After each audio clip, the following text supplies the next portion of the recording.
الحمد لله الذي وهب لنا ليلة القدر هي خير من ألف شهر وأفضل أفراد الزمان وشرع لنا الاعتكاف في بيوت الرحمن وأشهد أن لا إله إلا الله وحده لا شريك له ونشهد أن سيدنا وسندنا ومولانا محمدا عبده ورسوله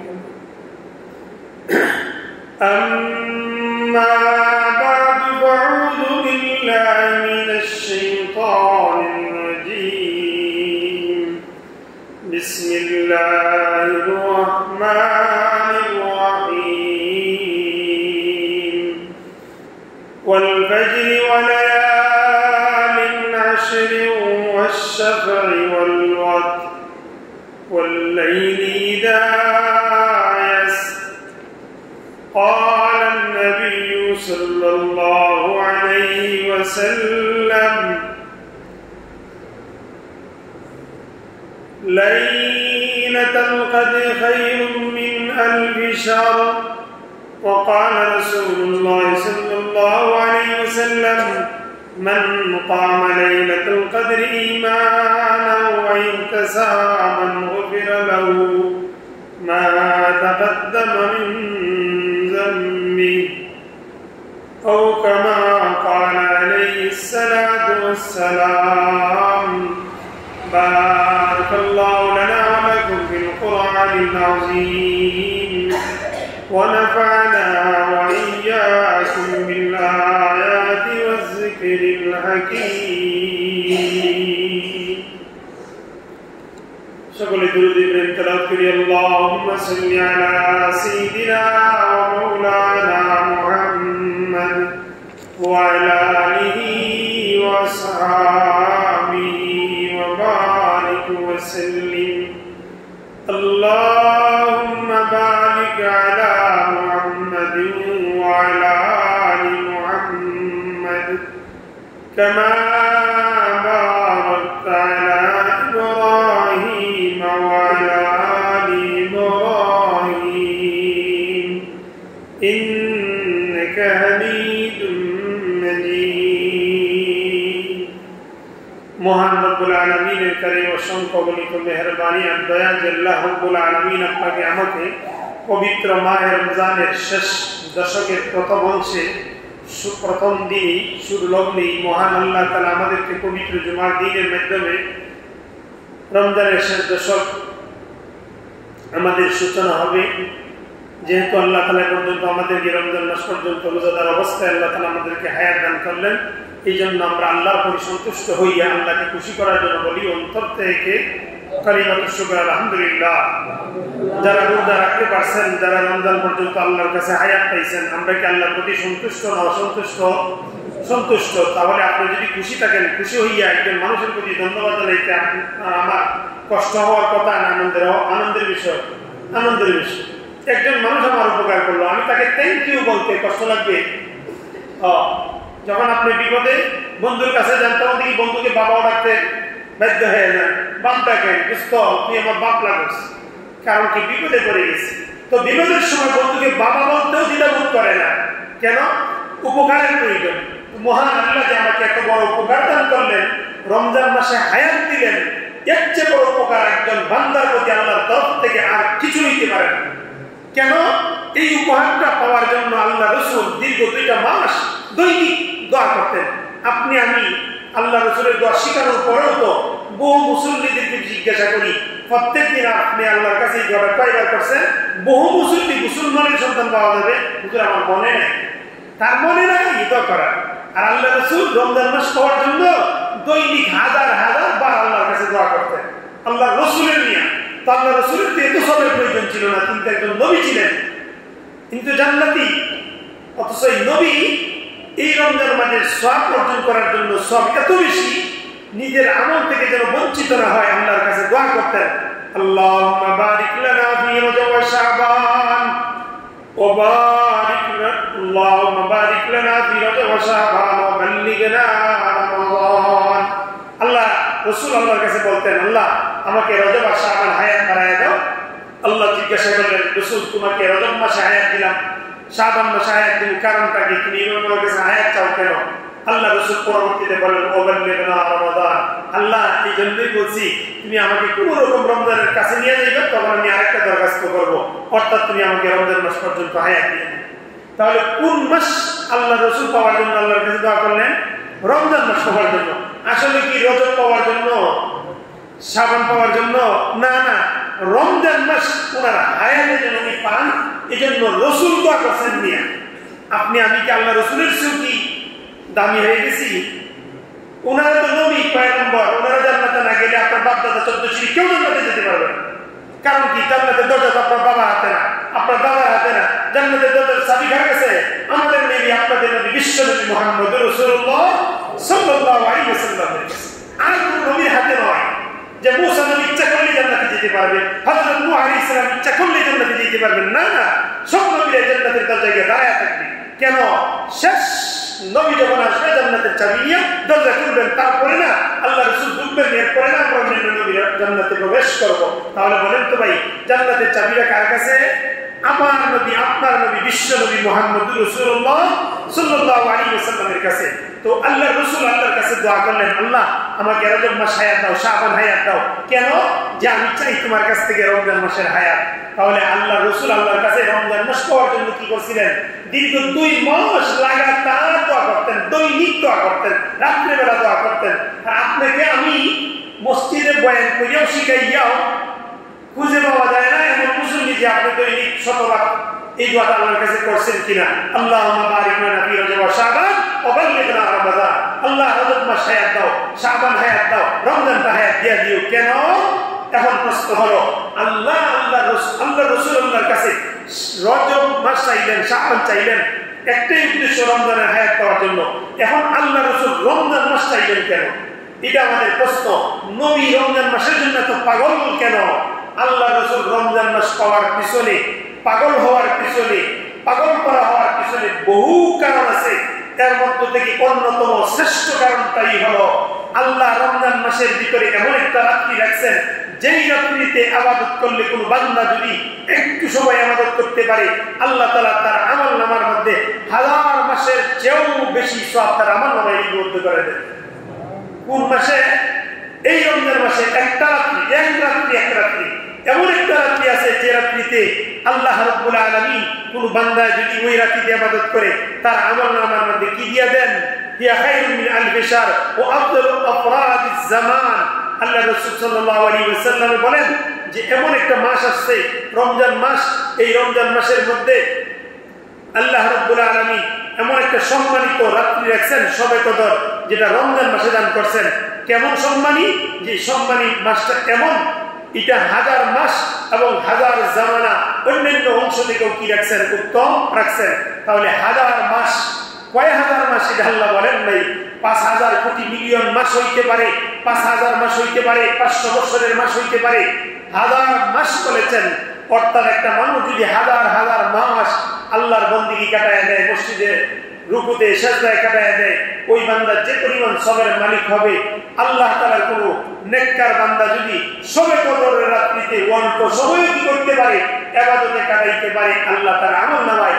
ওই হাজার মাস ইবাদতের চেয়েও বেশি সওয়াব দান করবেন শবে কদরে কোনো বান্দা যদি অল্প সময় কি করে ইবাদত করে তাহলে বুঝতে পারলেন সবচেয়ে বেশি ইবাদত পরিপূর্ণ ফজিলতপূর্ণ রাত্রি বেশি সওয়াব অল্প সময় কম লাভ বেশি কোন রাত্রি শবে কদরের রাত্রি কোন রাত্রি ভাই শবে কদরের রাত্রি এই রাত্রিটা পাওয়ার জন্যই আল্লাহ রাসূল রমজান মাসটা আল্লাহর কাছে হায়াত চাইতেন কিন্তু ওই রাত্রি পাওয়ার জন্য আল্লাহ রাসূল চিন্তা করলেন শবে কদর তো একমাত্র রমজান মাসে আছে কিন্তু রমজান মাসে যে কোনো একটা রাত্রি আছে তো প্রথমত যখন রমজানের রোজা ফরজ হইল আল্লাহ রাসূল সাল্লাল্লাহু আলাইহি ওয়াসাল্লাম চিন্তা করলেন ইমাত্র রাসূলের উপরে ফরজ হয়েছে, অন্যান্য নবীর উপরে রমজানের 30 রোজা ফরজ ছিল না। এই কথা কিন্তু বারবার আপনাদেরকে বলি। আমরা যারা 30টা রোজা রাখি, আমার নবী মূসা আলাইহিস সালামের উম্মতের উপরে 30 রোজা ফরজ ছিল না, নূহ নবীর উম্মতের উপরে 30 রোজা ফরজ ছিল না, দাউদ আলাইহিস সালামের নবীর উম্মতের উপরে 30 রোজা ফরজ ছিল না।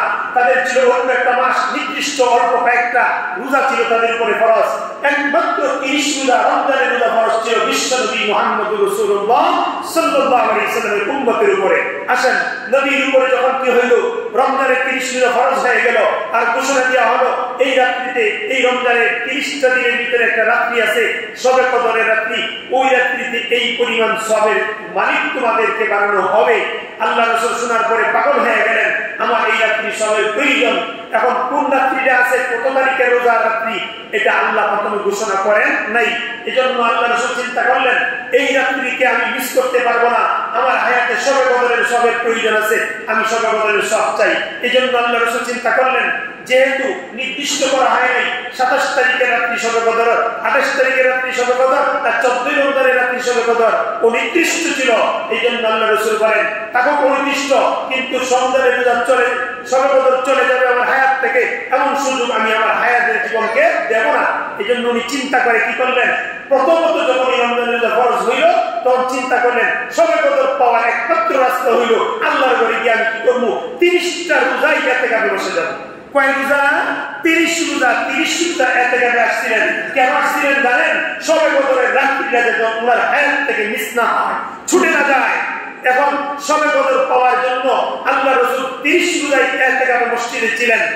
এখন এই কিছুদিন যাইতে হঠাৎ করে আল্লাহ তাআলা জিবরাইল আমিন পাঠাইলেন। জিবরাইলকে পাঠাইয়া জানাইয়া দিলেন, হে রাসূল, তোমার কাছে একটা সুসংবাদ জানানো হলো, শবে কদর তো রমজানে যে কোনো একটা রাত্রিতে আছে, কিন্তু এটাও নির্দিষ্ট ছিল, এটাও আল্লাহ তাআলা নির্দিষ্ট করে পাঠাইছিলেন, নির্দিষ্টটা রমজানের তারিখও দিয়েছিলেন। জিবরাইল আসছিল রাসূলকে জানানোর জন্য।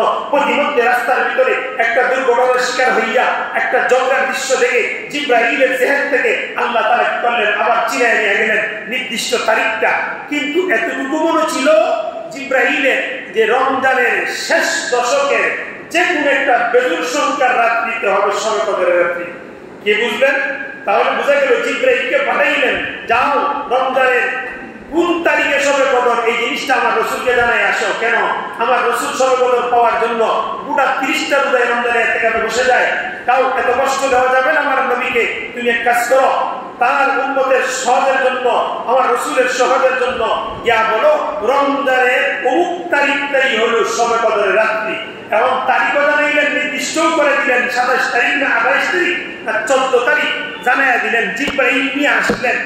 আমাদের একটা চরিত্র আছে, আমরা যখন কোন একটা উদ্দেশ্য বাজারে যাই, মনে করো বাড়ি থেকে আমাদেরকে পাঠাইছে এই গাড়ি নিয়ে আসো বা যে কোনো একটা বাজারের জন্য, মনে করো আস্তে আস্তে হঠাৎ করে দেখি বাজারের মাঝখানে দুই লোকে ঝগড়া করে বিশাল একটা কি করছে, ঝগড়ার পরিবেশ করে ফেলেছে।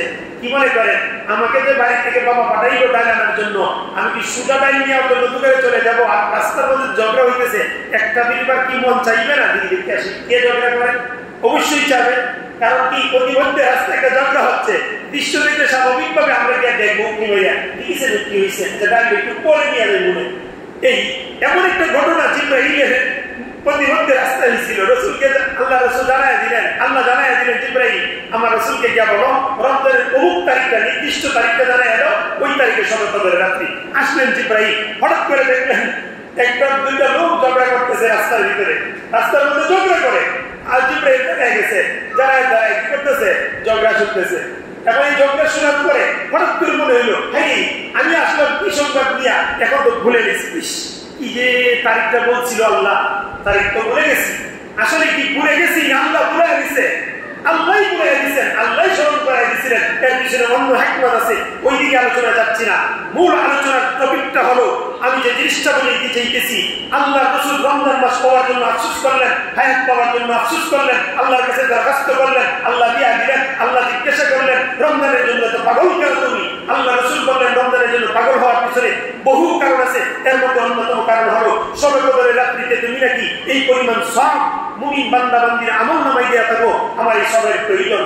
তো রাসূল আল্লাহ রাসূল প্রথমত কি করলেন, নির্দিষ্ট তারিখ না জানার কারণে 30 দিন ইতিকাফ করলেন। পরবর্তীতে জিবরাইলের মাধ্যমে জানানো হলো, যাও রাসূলকে জানিয়ে দাও রমজানের শেষ দশকে, অর্থাৎ শেষ 10 দিন রমজানের এই শেষ দশকের যে কোনো বেজুর সংখ্যার রাত্রিতেই শবে কদর পাওয়া যাবে।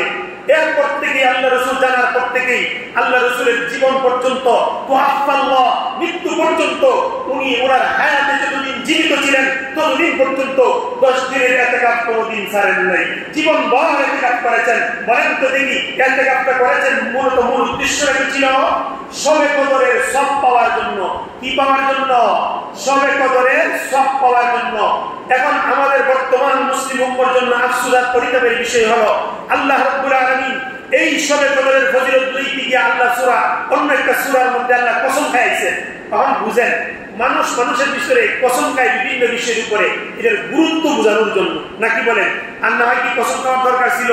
অনেক সময় বিশ্বাস করে না, বিশ্বাস করানোর গুরুত্ব বোঝানোর জন্য মানুষ শপথ খায়। ভাই দেখেন, আপনি আমাকে বিশ্বাস করছেন না, আল্লাহর কসম খায় বলতেছি। মসজিদের মধ্যে গিয়া বলি, আপনার মাথায় হাত ধরে কসম করে বলি, মা মাথায় হাত দিয়া বলি, এভাবে বলে তো মানুষে কেন?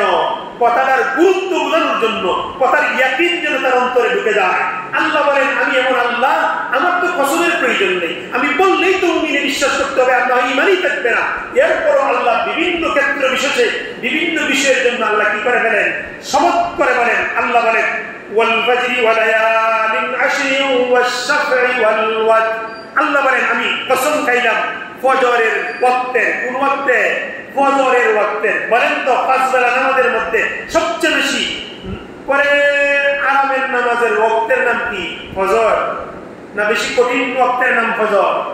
কি বলেন, ফজরের ওয়াক্তে বেশি মুসল্লি হয় না জোহরের ওয়াক্তে বেশি মুসল্লি হয়?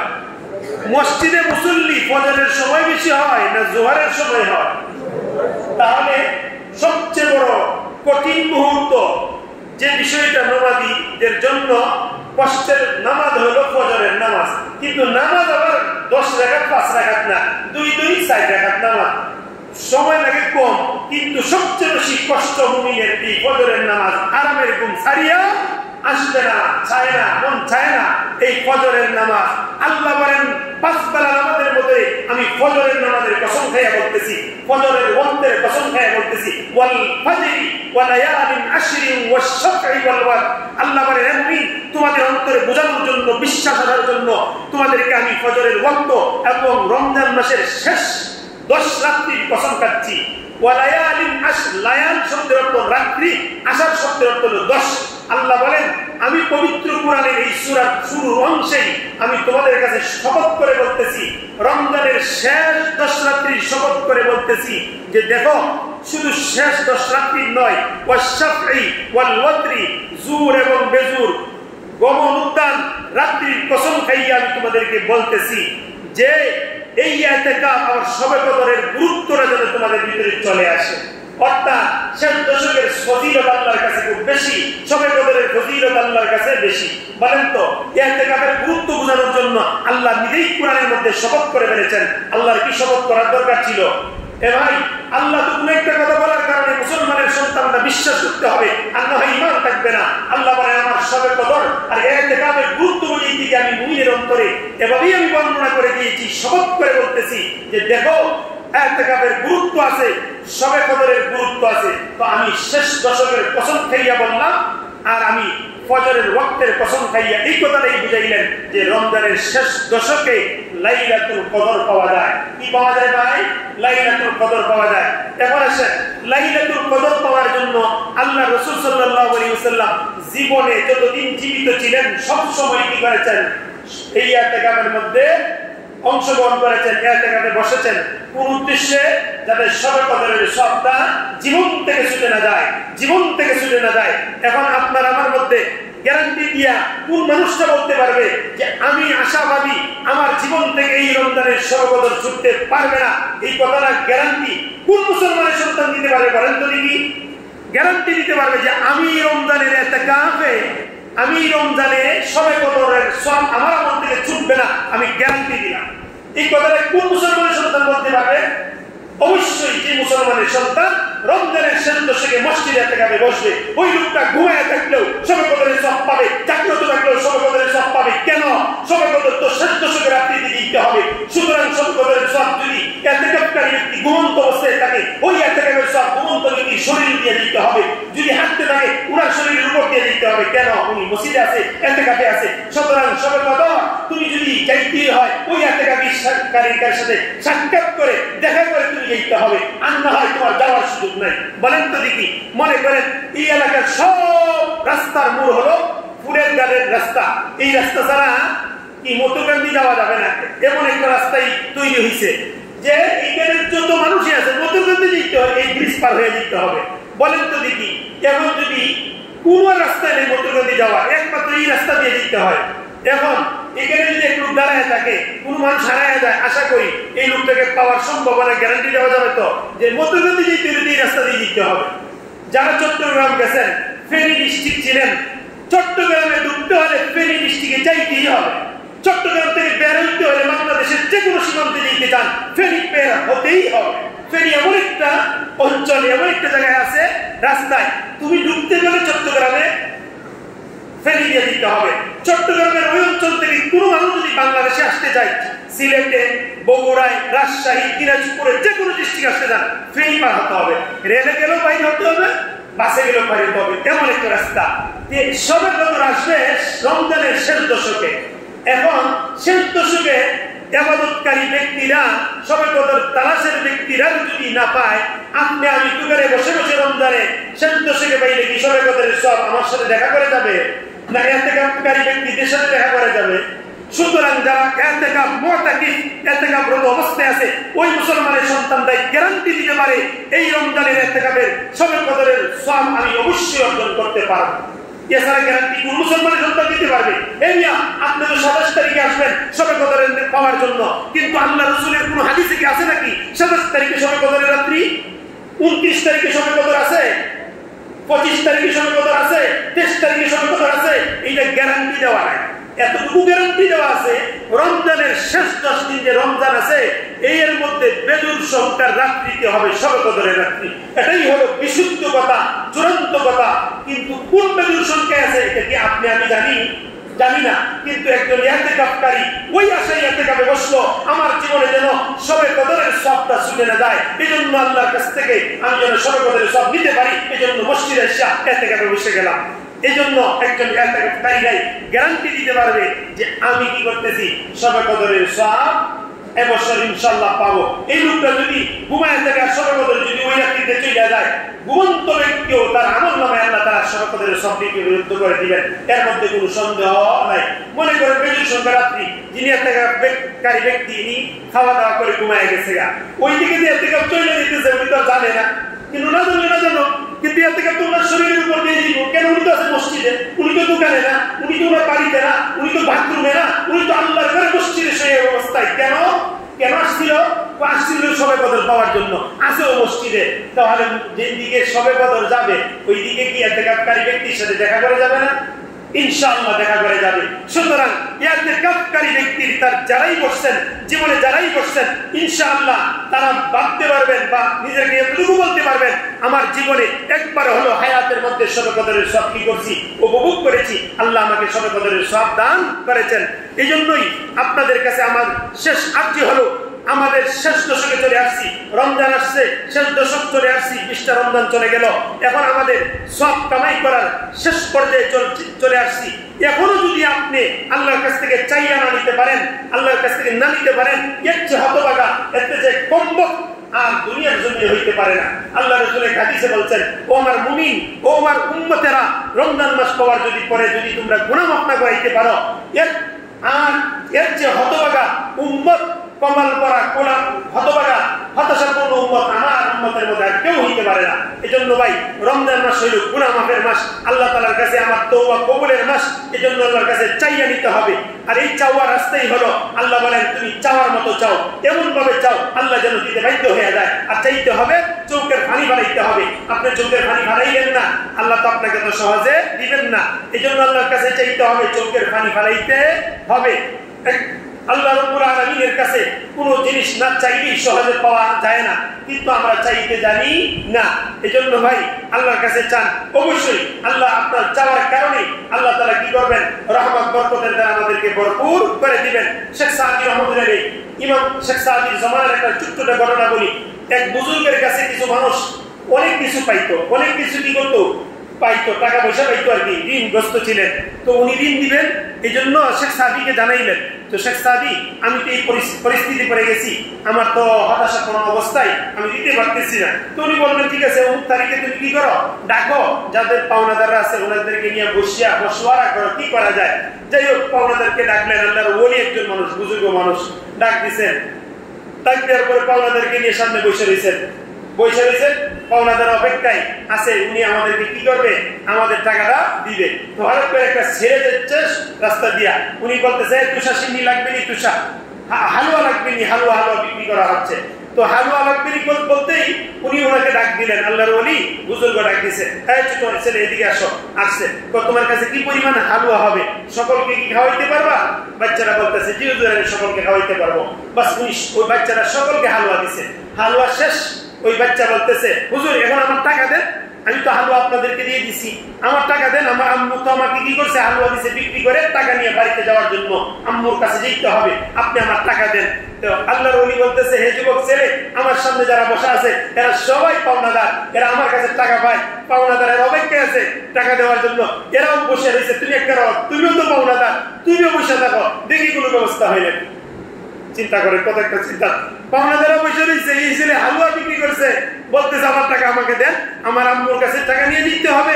এখন বাচ্চারা ছোট মানুষ তো, আর এরা তো বুঝমান মানুষ, তো আল্লাহর ওলি বলতেছেন ওনারাও পাওনাদার, ওনারাও বসে রয়েছে, অপেক্ষা করতেছে, তুমিও বসে থাকো, দেখি কোনো একটা ব্যবস্থা হয় নাকি। ওই যুবক ছেলে সন্তানটা কাঁদতেছে, আল্লাহর কাছে খুব কান্না করতেছে, আল্লাহ আমার টাকার ব্যবস্থা করে দাও, আল্লাহ আমার টাকার ব্যবস্থা করে, আমি বাড়িতে না গেলে, টাকা না নিয়ে গেলে আমার আম্মু কি বলবে। এভাবে বাচ্চারা কান্না করতেছে, এই সন্তানটা কান্না করতেছে হঠাৎ করে আল্লাহ তাআলার কোন একজন বান্দা টাকা থলি করে টাকা নিয়ে আসা এই আল্লাহর ওলি বুজুর্গকে বলতেছে, হে আল্লাহর ওলি নেন, এটা আপনাকে হাদিয়া দিচ্ছি। কি দিছে? হাদিয়া। বুজুর্গদেরকে হাদিয়া দেয় না, আপনারা কি মাঝে মধ্যে আমাদেরকে হাদিয়া দেন না? আমি কি হাদিয়ার জন্য কি আগের দিন কি ফোন করে বলছি নাকি যে সেলিম ভাই আগামী কালকে সবাই কথা আমার 500 টাকা হাদিয়া দেন, এরকম কোনদিন বলছি আপনাদেরকে? জীবনে বলছি? তো আপনারা দেন তো আমাদেরকে হাদিয়া, এটা কি আগের দিন কন্ট্যাক্ট করা হয় নাকি? না না, আল্লাহর ওলি চিন্তায় পড়ে আছেন, কি করা যায়, পেরেশানিতে আছি। ওই বাচ্চাকেও দিতে পারতেছি না, ওই বাচ্চা কান্না করতেছে, আল্লাহর আরশ পর্যন্ত চলে গেছে। এই পরিস্থিতি, বুজুর্গও বিপদে পড়ে গেছেন, আল্লাহওয়ালা মানুষ বিপদে পড়ে গেছেন, আল্লাহ তাআলার গায়েবী সাহায্য আসলো, তাই ব্যাংক ভর্তি তলি আসছে। আসার পরে উনি কি করছেন, বলতেছে আপনাকে আমি হাদিয়া দিলাম, নেন এটা আপনার জন্য। উনি পাইছেন হাদিয়া, পাওয়ার পরে ওইখান থেকে প্রত্যেক পাওনাদারে কি করতেছেন, টাকা দিচ্ছেন, অমুক কত 10,000, 5,000, 6,000, 7,000, যে যত পাইতো সব দিলেন। দেওয়ার পরে এখনো কিন্তু থলিতে টাকা রয়েছে। এক পর্যায়ে হয়েছে সবশেষে কে, ওই ছোট বালককে ডাক দিলেন, আসো বাবা এদিকে আসো, বলে সারা থলি তোমার। এখন উপস্থিত যত পাওনাদার আছে সকল পাওনাদার প্রশ্নবিদ্ধ করলো, হে আল্লাহর ওলি আপনার কাছে আমরা দীর্ঘদিন ধরে টাকাটা পাই, টাকা নেওয়ার জন্য প্রতিদিন আসি, টাকা দিতে পারেন না। এখন যাই ব্যবস্থা হলো, আমরা যে যত পাই তাকে ততটুকুই দিলেন। ওই সন্তানটা একটু হালুয়া বিক্রি করছে, তার তো পরিমাণের টাকাও অল্প, আপনি তো দেখতেছি ব্যাংক ভর্তি অর্ধেক তলি টাকা, এটা সারাটাই তাকে কি করলেন, দিয়া দিলেন। কারণটা কি? তখন বলতেছে যে দেখো ওই বাচ্চাটার কারণেই এই থলির ব্যবস্থা আল্লাহ করে দিচ্ছে। ওই বাচ্চারা যখন কান্না করতেছে আল্লাহ সহ্য করতে পারেন নাই, আল্লাহ আমার মাসটাকে সহজ করে দিলেন। ওই কান্নার কারণেই আসছে, এই জন্য কান্নাওয়ালা ব্যক্তি যে তার কারণে আসছে, এই জন্যই এটা আমি মনে করি যে তার প্রাপ্য, এই জন্য আমি দিয়েছি। এই জন্য ভাই রমজানের শেষ দশকে যদি এতেকালে বসিয়া আল্লাহর কাছে কেউ কাঁদে, আল্লাহ রমজানের পুরো সব তার আমলে দিয়ে দিবে, পুরো সব দেওয়া দিবে। এই জন্য এতেকালে বসার দরকার কি দরকার না? এখন আপনাদেরকে একটা লজ্জা দেওয়ার দরকার, একটা লজ্জা আপনাদেরকে দিয়ে কিছু মনে করেন না, কি একটা লজ্জা, ছোট একটা লজ্জা দিব আপনাদেরকে। আমাদের আফসোস আর পরিতাপের বিষয় হলো আল্লাহ রসুলের কাছে এই সবে কদর একদিন আল্লাহ রসুলের কাছে গিয়া আফসোস করে বলবে, বিচার দিবে না, আফসোস করবে। রমজান আল্লাহর কাছে গিয়ে আফসোস করবে, আল্লাহ তুমি আমি মাহে রমজান আমাকে অমুক এলাকায় অমুক উম্মতের কাছে আমাকে কেন পাঠাই না? এরা আমার যথাযথ সম্মান করে নাই, এদের এলাকার সব মানুষ আমার রোজা রাখে নাই। এই রমজানের রোজা আল্লাহর কাছে কি আফসোস করে বলবে, দুধপুরবাসীর কাছে আমাকে পাঠাইলা মাহে রমজানে রোজা রাখবে, কিন্তু আমি রোজা আমি বড় অসহায় হয়ে আসলাম। এই 100 ভাগ মানুষের মধ্যে 70 ভাগ মানুষ কি করলো, আমাকে সম্মান করলো, 30 ভাগ মানুষ আমাকে সম্মান করে নাই, অর্থাৎ রোজা রাখে নাই। ও আল্লাহ, এমন এলাকায় কেন পাঠাইলা, আমাকে অমুক এলাকায় পাঠাইতা যে এলাকার মানুষ 100% মুসলমান, আমাকে সম্মান করতো, আমার রোজা রাখতো, তারাবির নামাজ পড়তো, আমার যতটুকু হক ছিল ততটুকু আদায় করতো। একটা দিন এমন আসবে এই রোজা, এই রমজানের লাইলাতুল কদর আফসোস করে আল্লাহ তাআলার কাছে বলবেন, আল্লাহ তাআলার কাছে গিয়ে বলবে এই এলাকার মানুষ আমাকে যথাযথ সম্মান করে নাই। এবার আসেন, একটা জিনিস খুব খেয়াল করে মনে রাখেন, আল্লাহ রাসূল কিয়ামতের ময়দানে যদি এই কথাটা বলেই ফেলেন, হে আমার উম্মতেরা, যে কাজটা আমি জীবনেও ছাড়ি নাই আর ওই কাজটা তোমরা জীবনেও করো নাই, কথাটা বলছেন কি কইছি? আল্লাহ রাসূল মনে করেন হাসরের ময়দানে আমাদেরকে বললেন, হে আমার উম্মতেরা, যে আমলটা আমি জীবনেও ছাড়ি নাই ওই আমলটা তোমরা জীবনেও করো নাই, এমন উম্মত কে কে আছে একটু দাঁড়াও না দেখি। এর মানে কি, আল্লাহ রাসূলে জীবনে কি কোনোদিন ইতিকাফ ছাড়ছেন? জীবনে ইতিকাফ ছাড়ছেন? এখন যদি আল্লাহ রাসূল কিয়ামতের ময়দানে বলেন, হে আমার উম্মত, যে আমল আমি জীবনেও ছাড়ি নাই, আমার ওই আমল তোমাদের মধ্যে উম্মতরা এমন আছে যারা জীবনেও একবার আদায় করে নাই, এরা দাঁড়াও। আপনাদেরকে ছোট্ট লজ্জা দিই, আমরা তো মুসলমানের সন্তান, সবে কদরের সব আপনারও দরকার আমারও দরকার না। থুরা পুরা মুরব্বী হাঁটতে পারে না, দুইজনে হামাগুড়ি দিয়া দইরে আইনা মসজিদে বসায় দিলাম, আপনার আজাইরা কোনো কাজ নাই, বেজাল্লা মানুষ মুরব্বী মানুষ মসজিদে বসে থাকেন, বাড়িতে বসে চিল্লাচিল্লি করার দরকার নাই, মসজিদে বসে থাকেন, আজাইরা বাড়িতে না বসে এনে বসেন। এই মুরব্বীর সবে কদরের দরকার। তুমি জোয়ারে কি করতা, বাজারে গিয়া কসমেটিক কিনবা আর মার্কেটিং করবা, তোমার কি সবে কদরের দরকার নাই? আমাদের সমাজের এক ধরনের নির্লজ্জ মানুষ এসেছে, সমাজের দেখবে কোন মানুষ হাঁটতে পারে না, এরা বুঝায়া এই দিব সেই দিব প্রলোভন দেখায়া এর থেকে আমার ফজিলতে বসানোর দরকার। কারণ কি না হয় ইজ্জত সম্মান সমাজের থাকে না, ইজ্জত সম্মান সমাজের থাকে না। হে ভাই, মুরব্বীদের সবে কদরের দরকার আছে, যুবকদের সবে কদরের দরকার নেই? আসেনি? আসেনি সবে কদরের দরকার। আসেন একটা ছোট্ট লজ্জা দিই, ভালো লাগলে লাগুন, না লাগলে নাই। জীবনে একবার হলে ইতিকাফ করছেন এবং মুসল্লিদের হাতটা একটু তুলেন, আপনাদের অন্যদের হাত তোলার দরকার নেই, হাত তুলেন। জীবনে একবার হলেও ইতিকাফ করছেন, হাত তুলেন। মনে হয় বলতে পারবো আমিও করছি, একবার না অনেকবার করছি। আমি শেখে কাতিয়া, শেখে ঘরপুরির সাথে, আমি আমার বাবার সাথে, আমার জন্মের পরে আমি দেখি নাই আমার বাবা কোনোদিন ইতিকাফ ছাড়ছে। আমার জন্মের পরে আমি কোনোদিন দেখি নাই, মনে হয় না আমার বাবা এই রমজানে ইতিকাফে যায় নাই। আমার বাবা ইতিকাফ করার জন্য ওই যে দারুন দেওবন্দ পর্যন্ত যেত, ওই শেখে কাতিয়া প্রিন্সিপালের মাদ্রাসায় চিরাগান্ধী জামে মসজিদে আমার বাবা জীবন পরে ইতিকাফে ছিল। জীবন পর আমি আমার জীবনের পরে দেখেছি। এখন এখানে কয়টা মুসল্লি পাইলাম বললাম, সর্বোচ্চ মনে হয় 9 থেকে 10 মুসল্লি পাইছি যারা জীবনে একবার হলেও ইতিকাফ করছেন। তাহলে আপনার আমার জীবনে একবার হলেও সবে কদরের সব পাইছি, এই গ্যারান্টিটা দিতে পারবো না, দিতে বলেন? আর যারা বসেন নাই গ্যারান্টি দিতে পারবেন? লাইলাতুল কদরে খায়রুম মিন আলফি শাহর, এই আয়াতের সব আপনার আমল নামে আসছে, জীবনেও না।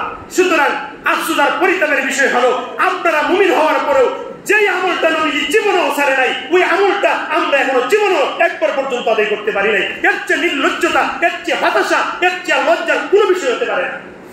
যে আমল নবী মাঝে মাঝে করছে, মাঝে করে নাই, এই আমলটা ছাড়ে দিলে অসুবিধা নেই। কিন্তু আমার নবী যে আমলটা জীবনেও ছাড়ে নাই, মরণ পর্যন্ত আমল করে গেছে, ওই আমলটাকে আমার উচিত না জীবনে একবার হলেও আমি আমল করার দরকার? কি বলেন, দরকার আছে না?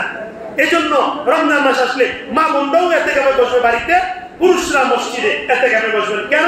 আল্লাহ রাসূল ইতিকাফ বসছিলেন মসজিদে নববীতে। এই জন্য আমার এই মহল্লা যারাই বসার নিয়ত করছেন, আল্লাহ আপনার হায়াতে বরকত দান করুক, সবে কদরের সওয়াবের দ্বারা আপনার পুরো পরিবারকে বরকত দান করুক। আর যারা এখনো সময় আছে, আজকে সন্ধ্যার আগ পর্যন্ত নিয়ত করেন জীবনের এই অংশটার মধ্যে যেন আমলনামায় লিপিবদ্ধ থাকে, সবে কদর পাওয়ার জন্য, আল্লাহর কাছ থেকে সবে কদরের সব নেওয়ার জন্য আমি ইতিকাফে বসার নিয়ত করলাম। আজকে মাগরিবের আগে গাছটা নিয়ে চলে আসবেন, এই সব পাওয়ার নিয়ত যাদের আছে আসবেন, নিজ মহল্লায় বসবেন। একবার কমসে কম জীবনে যেন এইটা না থাকে, আমি শূন্যের তালিকায় আছি, শূন্যের তালিকায় আছি, এই কথাটা যেন না থাকে। আল্লাহ তাআলা আমাদের সকলকেই ইতিকাফে বসার তৌফিক দান করুন। ওয়া আখিরি দাওয়ানা আলহামদুলিল্লাহি রাব্বিল আলামিন। যারা সুন্নাত করছেন না সুন্নাতটা পড়ে নিন।